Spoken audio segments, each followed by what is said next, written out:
Hello, everyone. This is Ed Breniger, and welcome to the Eddie Network podcast. My guest today is Zen Benefiel, friend of Dennis Bertocco, who was on the podcast a few weeks ago, and I'm glad to have you here, Zen. I'm glad to be here, Ed. Thanks for inviting me. Tell us a little bit about who you are. I think we share some commonalities in our experience, but I'd like to know a little bit more. Yeah, a preacher, a teacher, and candlestick maker, right? Yeah. Um, I've got a rich background, actually. I was orphaned and adopted as a kid, found out I could talk to God early on when I started asking if I could actually speak, if I had a father and mother in heaven, could talk to them. Um, Later on in life, I entered the pre-med program at Ball State University in Muncie, Indiana, and realized that that wasn't for me. Prayed to know what truth was, had an experience about it, carried on, dropped out of school, ended up getting married, and a few years later, after uh, the auto crash in the late 70s, moved to Arizona, started my career in the aerospace industry as a machinist. Eventually got into production control, was in charge of $7 million in shipments a month, over 800 part numbers for commercial spares for what ended up being Allied Signal, now Honeywell.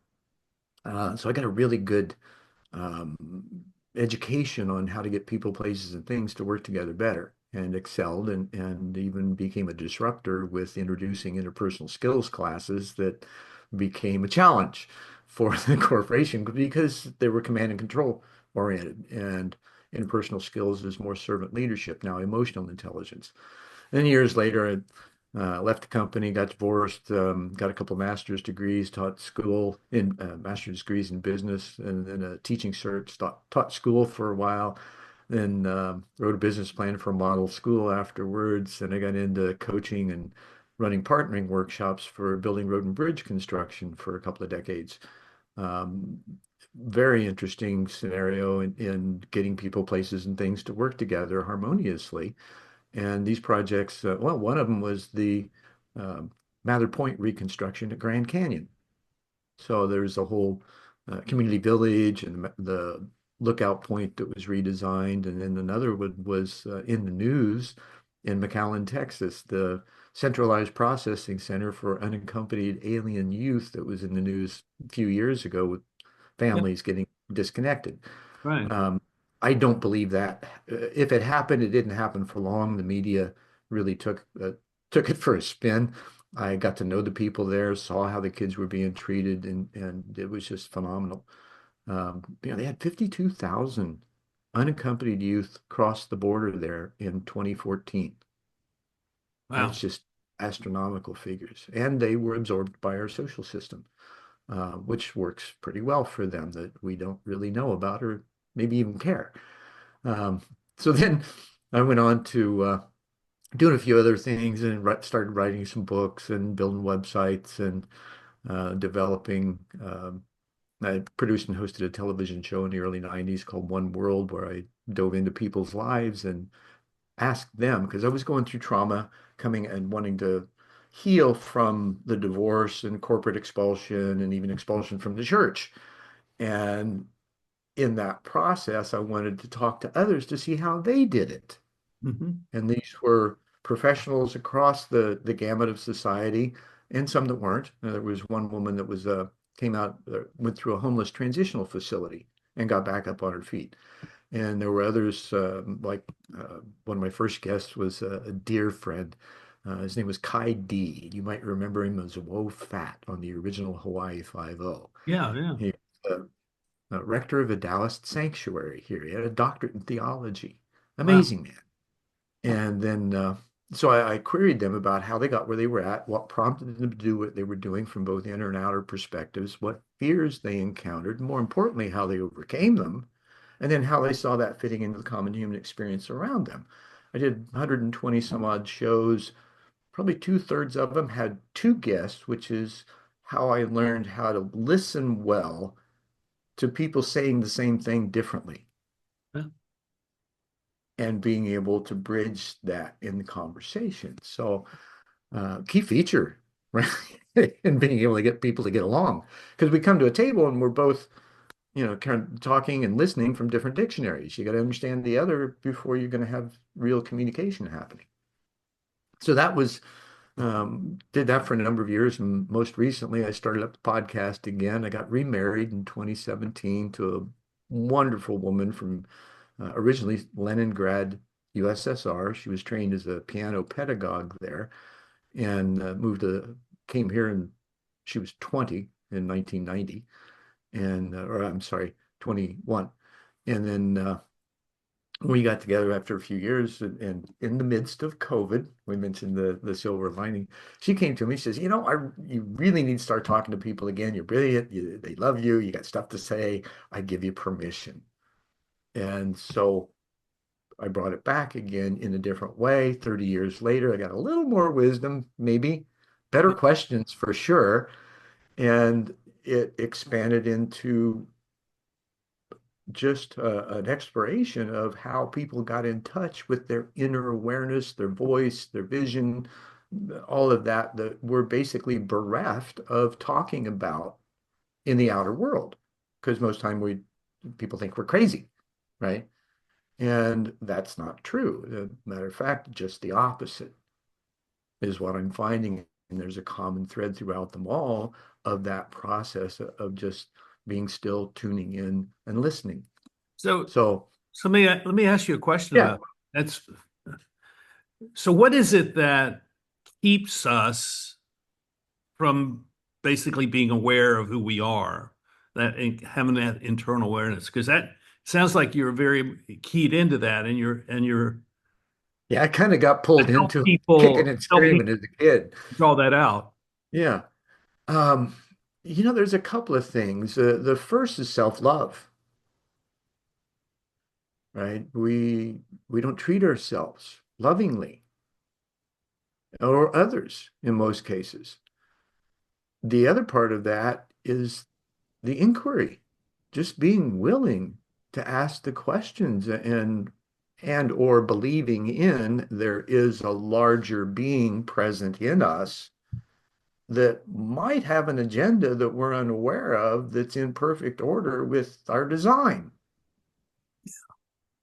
Hmm. So that's kind of, we're used to being told you got to follow your father's footsteps, family footsteps, those kinds of things. You've got to fit into this mold that gets a job and, creates slave labor, that kind of stuff, which is fine. I mean, we don't realize that because most of the time we get comfortable and we grow families and we have fun in the neighborhood and do all those kinds of things. And yet there's that essence of a lack of fulfillment. So, What I have discovered, but I became a consultant in 1995, and one of the first things I saw was that the way we structure organizations or the way we have structured society is the real inhibiting factor on people discovering who they are, because mhm. they are kind of obliged to follow rules which provide for their compliance with the way things are, rather than here I am to contribute to something which may become better because of my contribution. Absolutely. And that open door, you know, um, we can't find fault, right? When you start pointing fingers, you got three of them coming right back at you. So you better be prepared. Right, What we can do is step back and observe, okay, what's the progression here?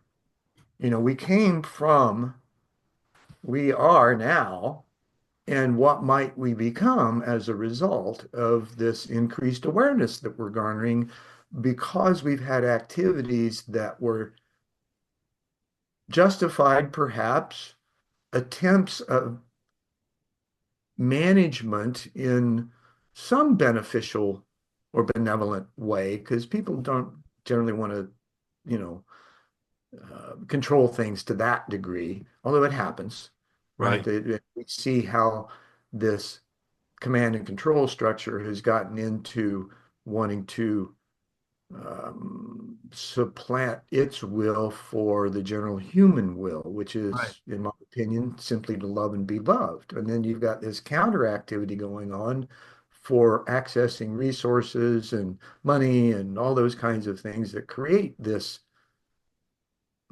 agenda, and we're facing it now. We're having an opportunity to look at the Western agenda and how it's affecting the East, and looking at both sides of it from, okay, what really makes sense here? Well, we got one planet. We're one people. Can't we learn to get along and share resources? And that seems so simple a question. And Exactly. yet, right? Well, So, what I found is that excuse me. there's a large segment of the world's population which is operating the way you've described. They are unified. They do care for one another. They are taking care of their communities, and Mhm. and it's not them we have to worry about. No, no. What we have challenges with, and this is what I've done to advance a little further in the discussion of who am I and what am I doing, right? Out of doing the podcast, I became operations director for Live and Let Live Global Peace Movement, and then I redesigned a website that I'd had for a decade and a half called Planetary Citizens. We've got a nonprofit status for it just last December. And so what I'm doing with it is I'm breaking down what a model that came out of spiral dynamics, which is called the co-creation wheel, and it breaks down society into 12 different sectors. And so I'm exploding those sectors into what an individual can do within it, what is available regionally and globally, who the pioneers are, and then building out a strategic plan that takes the podcast and turns it into panel discussions to remove the silos, which is where I was going with this, that are Yeah, created unintentionally with these groups and individuals because they're too busy doing their own work in their own location. They're unaware of anybody else that's doing the same thing. right. Yeah, I've So seen how do that we bring too. those together, right? How do we exponentiate the activity and the results by connecting those dots, which I believe would happen and will. I'm not the only one doing this, I'm sure. I So, hope. so do you think that um, the experience of the COVID pandemic had an effect upon this? COVID, yes, absolutely. It was a wake-up call in two ways, at least. First, it got us to obsess on because we were told, right?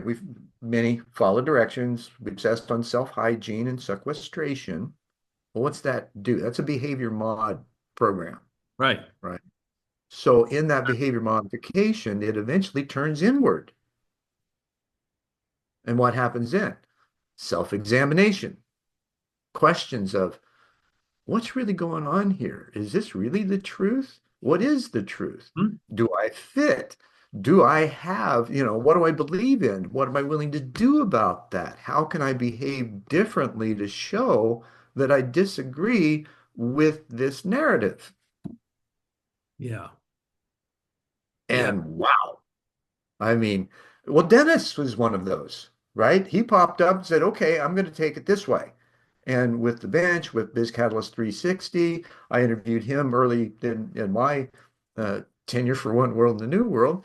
And, these kinds of organizations, groups, they're everywhere. You just got to look and Yeah. then participate and be willing to show up authentically and have great discussions without bias or prejudice.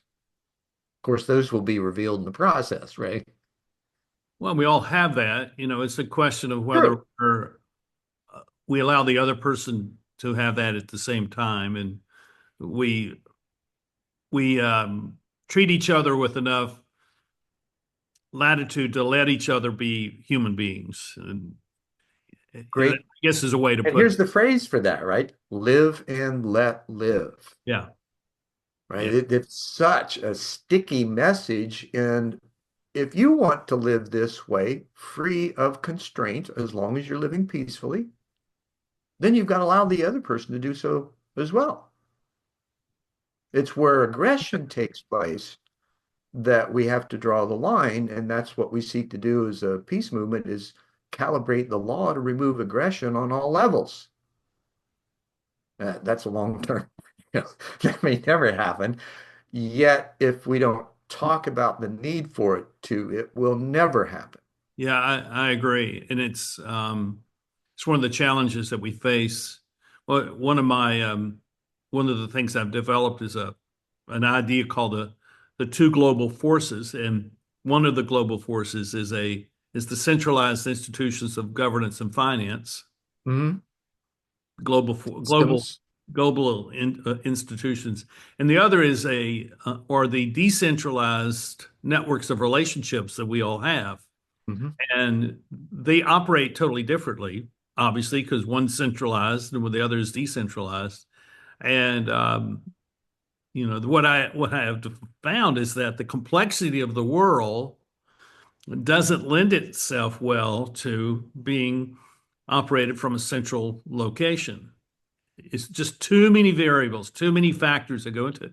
But if you bring people together, I think this is where we are talking. If you bring Yeah. people together and allow them each to contribute in a way that makes sense to them and also is beneficial to the whole, then we have a chance to change a Right. lot of problematic Well, areas. it's like you were talking with Craig the other day and talking about action learning and action language, right? Yeah, These kinds of things, whatever it's called, right? right. There's many of us doing the same thing. We just call it different. And it's about inquiry, open, honest, authentic, and then the listening, right? We tend to, like Covey says, we tend to listen to interrupt and tell, our story rather than really understand the others. And fifth discipline, or the fifth, I call it fifth discipline, that's Senge. Um, the fifth insight, whatever it is, fifth habit, sorry, Yeah, the fifth habit. That's too many right. books rolling around in my head, um, is to simply understand before being understood. Yes. Well, that seems common sense, right? So, and it makes sense. So why can't we make it common? Well, I think it comes to, I mean, from my perspective, it comes back to the way we structure things where people are to kind of remain in their little pigeonhole and they're not allowed to actually ask the questions which provide for a way of understanding the other person. I mean, it's um, That's it's one factor. The other is once they do ask a question, and like Rilke says, life answers it, and you have to let it. You can't answer the question with what you think, or you wouldn't have the question. So, and thinking, now that we know quantum physics perspective, everything's energy. So we can't really think our way through energy. We have to sense our way through. Well, that opens up a whole new, how many senses do we actually have? If we do the old axiom of five senses and 10% of our brain, we have 45 more. Well, really? I realize that's a loose and fast yeah, explanation based on, old axioms. However, it rings true because there's more, like we were talking about. We're cosmic consciousness condensed into form, unaware. Well, how do we become aware? Like Jung says, how do you make the unconscious conscious? Right? These kinds of questions, the inquiry, when people begin to open up to this new world, if you will, and have an experience that is way beyond their direct experience previously, the tendency is to snap back because it's unknown. It's they don't know what's going to happen. There's some fear there. And our society has been basically throughout, and especially from a biblical sense, it's been based on fear, right? Constantine did a great job of bridging church and state and creating fictitious enemies and then controlling with an iron fist, and either you believed or you got killed, right? That's a horrible way to start. That's not what Jesus taught, right? And then they subjugated women from the beginning, and we're still fighting that.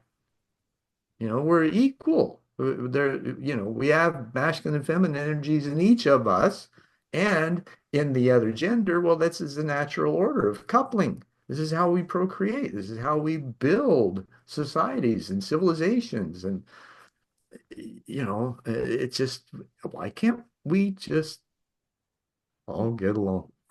You've seen all sides of this phenomenon of human life. I mean, Not all, but a lot. Yeah. well, to me, it sounds like your breadth of experience with people and with life is pretty broad, and broad meaning not shallow, but broad meaning significantly informative about the way the world is, Mhm. and I find that really interesting, because so many of the people that I know who have come to a similar set of ideas look to the future as something dark and foreboding. And I'm curious, and I'm not going to say I'm not going to ask you whether you see that. I'm actually going to ask you. So where do you find hope in the world? I don't. I create it. Okay, say more about it. How do you create that hope? I inspire people to look beyond their constraints, to find the love in themselves and others, to be a bit more aware of that, just to be open to it, just to explore, to find at least some sense of fearlessness within them, to be vulnerable and to express themselves and to share their thoughts and feelings with their significant others, families, groups, whatever the opportunity presents itself to do so. And I realize that's a real challenge for a lot of people. And yet, if we look at things and the progression, not only have we been told about a hmm, burgeoning opportunity for a wonderful experience in future scripturally, the calendars also say it. And it's in every one of them when you study ancient literature and things. Even the Vedas, which many people may not be aware of, there's a Sanskrit set of poems that basically say we're all divine threads, incarnate, connected to source, capable of God consciousness. Well, what's that mean? We're capable of unconditional love. Mhm. And in that place, we can create because that's what we are. We're creators, men and women both, all of us. We create our reality, whether we're aware of it or not, right? And the question is, if you wonder about it, just start monitoring your thinking and look at what's happening around you. And that'll give you a great reflection. Now, what do you When want to create? when I not when I first got into the leadership world, but later as I was beginning to come to grips with what I saw, Hmm. one of the things I realized was that leadership is a function of how we live. It's a function of human life. Every moment of every day. And what I discovered was there was this reticence for people to take initiative, of personal initiative, to Hmm. make a difference in the world. And I would ask them, "Do you see yourself as a leader?" And people would say, "No, no, don't describe me that way." And I'd say, "Why?" He says, "Well, for one, I'm not one, and two, I don't like the title because I feel like it puts a target on my back. It puts me in a position of scrutiny that I don't feel like I can control." Oh, And yeah. And you get those many fingers, that's right. right? Unaware of the three pointing back at them. So what I realized was that this idea of leadership being an aspect of human life, and that we take personal initiative to create impact, actually also requires us to be connected to one another uh, in a respectful, trusting, and mutually supportive way. And that Hmm. that is missing as much as Therein is the crux, yeah, right? yeah, That's where the psychological safety and intellectual humility comes in, the that's right. willingness to look at bias, the willingness to try to understand where it may have come from, because we've all had traumas that's created biases in our lives. Well, how do we heal through that? And that's really what's happening now collectively, it seems. there's all this, past trauma, who knows from what life, but it's all coming to the surface, which is what the calendars said would happen, right? Especially the Mayan calendar, 2012 was the apex of that. Everybody was expecting some massive change. No, it's not a massive change. It's an escalation of consciousness that we were able to access because of the subtle change in the energy of space that we were occupying, that the Earth is actually going through, Yeah. right? We don't consider things to that level most of the time. However, when you do, it becomes pretty clear as, oh yeah, we're in transition here. It's natural. It's by design. Let's figure out how we can play in it in flow rather than resistance. And then once that door opens up and you begin to have your own direct experience, it's you can find your passion and purpose in that simply by looking at your skill set, how your life's been drawn to this moment, and what your full body impression of being would like to do as a result of that, how Hmm. you want to apply yourself. Now, this is the new normal, right? We were told it's coming. Here it is, folks. Even Schwab says two questions he asked in his COVID-19 book. One was a personal one. Can we be caring and compassionate toward each other coming out of COVID? And the other was, will businesses be agile enough to survive? Because the old ways aren't going to work. You mentioned systems earlier, the Hmm. centralized things, right? We've got great distribution systems in the world. They're just ineffective because they got the wrong people leading them. So how do we change that? That's what we're in process of inquiring, being curious about, and figuring it out on the fly. Are you surprised by where you've ended up in your life? Not at all. And you saw this early on. I mean, you Oh, I described. didn't see the whole thing. No, I had the trust and faith and love in my direct experience to know it to be true. And whenever I ran into sticky situations, that was my default. That's where I Uh-huh. reverted. Trust and allow. This is the last thing when I had the experience, the very last thing that I was told after being given direction, marching orders, whatever you want to call it, was to simply trust and allow.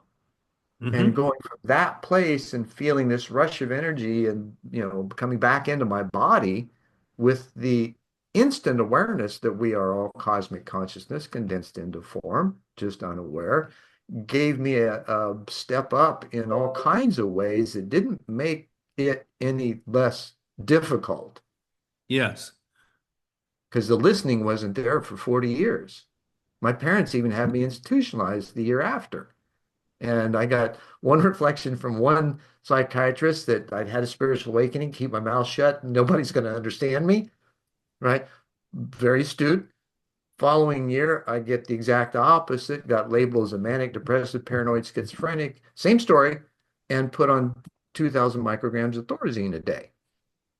Now, Wow. if our mental health system treats people with those kinds of experiences like that, there's a problem.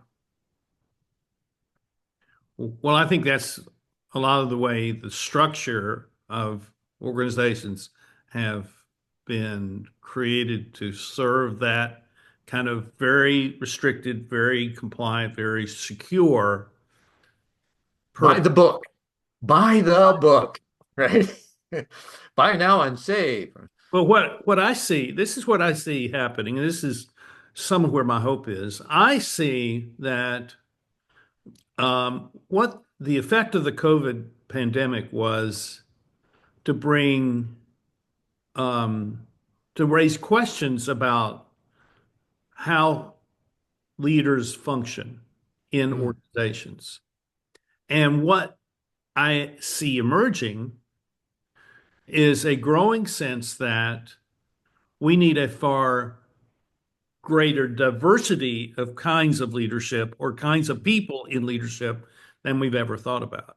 I And think this I might see be what, this, I see I'm this sorry. emerging through the podcast as I've had people who are artists, people who are polymathic, people who are neurodivergent on the podcast, and I'm looking at them like I'm looking at you, and I'm thinking, how, what is it that looks like, what does it look like for that person to take personal initiative to create impact in their local community? And every one of those people, every one of you all who are my guests, are people who can do that. And it gives me a great sense of hope for the future because I see people like yourself who are already motivated to make a difference. And all I'm doing is helping you celebrate that. Mhm. And I'm grateful for that. As well as I, because these are the kinds of conversations we need to have. And I totally agree with you. This is where the leadership shift, the paradigm shift in leadership, that's what I believe Schwab meant by can businesses be agile enough? Now, he's ahead of all kinds of other stuff. However, these questions are very astute, and he may have had other reasons for asking them, but they're pertinent in looking at how we can be agile, flexible, adaptable, innovative, creative, coalescing, collaborating, cooperating, which we haven't really been used to doing. My answer to him is organizations aren't agile, people are. Yeah. And that's if you want agile corporations, then you allow for people to work with agility and flexibility and initiative in your Well, and you organization. mentioned diversity, And right? You have to embrace yeah, that. Now, there's another phrase that came about recently, and I know you love this one. You got to slow down to go fast, yeah, right? How many times have we heard that in the last few years? What's that mean?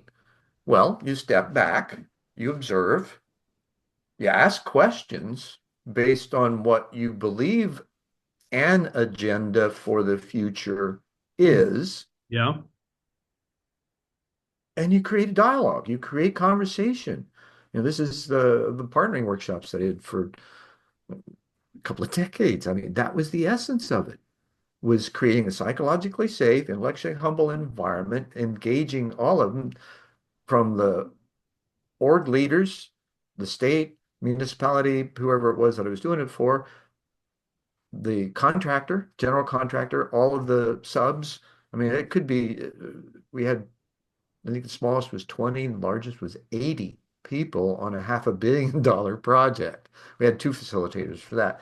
But these are the kinds of things that, construction was traditionally and still is to some degree adversarial. yeah. So how do you get through that? Arizona had $19 million litigation costs in 1989, I think it was. In 1990, they started introducing partnering sessions. I got trained. And then I think in 91, I didn't get trained till a decade later. But in 91, it dropped from 19 million to less than 1 million. So just a financial That's a significant nugget. impact. Right. Now you can imagine thinking that, well, how would that happen? By people getting along, by By looking at things, understanding, looking for value engineering, looking for, problems in the specs. And as we go through the problems or the contract, they knew where the problems would come up. And a construction project is 2 to 5 years long, usually. So these problems are going to come up during the schedule. They have then the opportunity to, and this is what I was facilitating, to develop issue resolution plans. You know what's going to happen. Okay, how are you going to solve it so that it doesn't create work stoppage? Because work stoppage is anywhere from $10 to $100,000 an hour. Can't have that. that's right. So this is where I got a really good taste of the diversity in bringing those cultures. First of all, we had because there's a vast in the field, there's people from all over the world that have come to the States to find work and be educated. And so they bring their cultures with them. The only workshop I was ever called into as reformatting, if you will, I didn't do the original one, but I got called in and there was a problem with the um, payment structure and submissions and actual payment from ADOT to the organization. And during this session, I didn't know who was there, saw some names that were obviously culturally diverse, ethnically diverse. And in the process, I realized, oh, well, here's an Islamic man trying to deal with a woman in the office. And they were wondering why there was a disconnect. So I sat, during a break, I sat the two of them down together, talked it through, gave my observation, asked them what they thought might be a solution to that, and just got them to talk. And I believe from that point forward, everybody got paid. However, that project manager didn't stay with the company. And that was, it was an expensive hiccup for them. Yeah, that's fascinating. I've seen things like that as well, and it points to the need for people like you and in all humility, people like me who are able to walk into situations and not dictate, but Mhm. to Well, like reveal. Jesus said, be still and know that I am, right? So when you're in that still place, I am can function. Yeah, and that is something that's needed. So, one last question. So, what are you doing now that people can connect with you and be a part of what you're doing? Well, there's several things that I'm doing. I'm still coaching, BeTheDream.com. Um, I've got a very unique way of coaching transformationally that I don't find too many people capable of doing. Right. Uh, the, the podcast is One World in a New World, and that's on YouTube, and it's also on all the audio channels as well. Liveandletlive.org is the peace movement that we're just we're still in the early stages. I've been with them for 2.5 years, and we're still creating foundation and infrastructure and strategies and messaging and things of that nature because it's important. And then Planetary Citizens is the big picture that I have long-term view that incorporates several of those, along with the Octopus movement as well, which is a nonlinear thinking think tank, if you will. Great people. Yeah, So and those, Dennis had mentioned that the octopus to me. So, can you give us a little idea what the octopus is? sure. Because I know Um, that, I think the fellow that started it. Are you Perry Doppert. huh? He's Perry he's going to be Doppert. on the podcast soon. Oh, you'll love him. He's an amazing man. Um, he saw the need for getting neurodiverse and nonlinear thinkers together Uh-huh. because the world doesn't, you might surmise that I'm very tangential, nonlinear, and can go just about anywhere and turn on a dime. We're not Understand that really well. welcome. I'm sorry. I understand that very well Cool. because I am the Um, same. well, yeah, that's why we've had this wonderful cohesive Oh conversation. yeah. Oh yeah. Very true. So Perry then saw this and said, hey, what can I do? And so he created an organization, the Octopus Movement. Octopus, if you talk about a gathering of octopi, it's called a consortium. Uh, Right? So what better, framework to have to get nonlinear thinkers together to start working on problems that the world's facing in creative ways. They've got some white papers on education that they put together. There's a think tank that's meeting later today that I won't be able to make because I've got a team meeting for live and let live. So there's these scheduling conflicts that, often come up with things that you love to do that you just can't because time. Yeah, I know. Now, I hope I answered that. Yes, I you went did. off a little bit. That's great. So Okay. it's I'm fascinated about all the different things that are happening in the world, and I'm very encouraged by it. And I realize that part of my mission here is to help people tell their stories so that people may also be encouraged and maybe find new resources for their lives and Sure. for their organizations and their communities. So, And I so appreciate this because that's what we need to do is just talk to people because this has been a generative conversation. It's not scripted. It's just we've flown freely, right? And we've this been is moving the about first the time we've cabin ever very talked. well. This Yes. who would know? Who would Right. know It's like a this couple was old our friends first that time? that's what it feels like to me, and that's what it ought to feel like and will feel like when we open to it. I agree. That's why I do this and why I love it. And Yeah, me too. And you learn so much. I mean, you find out stuff that you never would have found out had you not met and talked with the people and asked good questions that allowed them to share their stories and it also allows you to reflect your perspective too. right, right. I hope so. Well, Zen, thank you for being here. Oh, you're It's welcome, been Ed. great. I It's been a look forward to pleasure. having more communication with you in the future. And thank you for all the good work that you're doing and Well, thank you. And positive. I'd welcome that further communication. I think there's stuff for us to do. I think so too. And thank you. And thank you all for watching the Eddie Network podcast. Please hit the subscribe button, the like button, and leave a comment if you will, so that we will know that you've been with us and that you have a way of articulating what you feel or see in these conversations that we have. And we'll see you next time here on the Eddie Network podcast. Bye bye.